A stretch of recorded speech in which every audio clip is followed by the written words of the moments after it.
I loved the question that, and I like the way that this person, they kind of flipped the question on Bartholet, because one of her main concerns about homeschool is what she considers kind of like an ideological bubble, where she feels like kids are going to only get the influence of their parents, and they're not going to get, these outside influences. They're not going to learn about what she calls mainstream culture or values.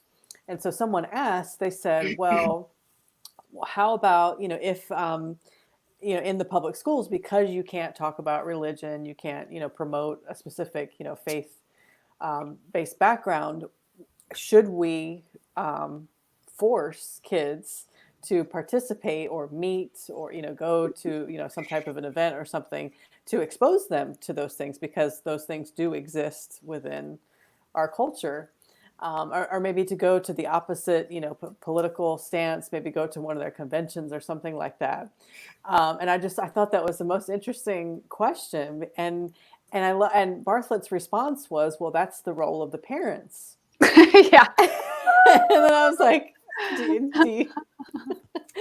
you hear that? Like, Yeah. can we talk about that? So did you find that question interesting? And then, what did you think about their reactions to that question? Well, I thought that,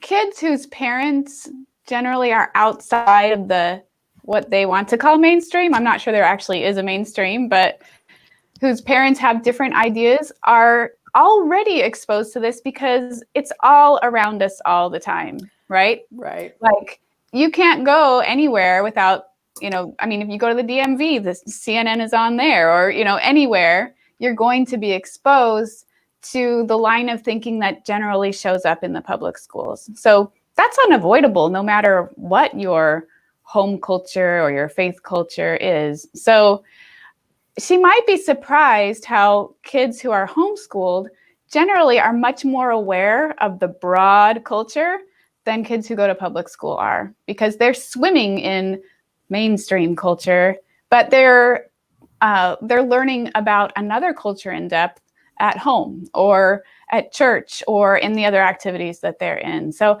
I just think it's funny that they think that homeschool kids are so isolated and unsocialized and unaware of the world at large. But from what I've seen from the homeschoolers I know and from my kids, they actually are more exposed to different cultures than the public school kids.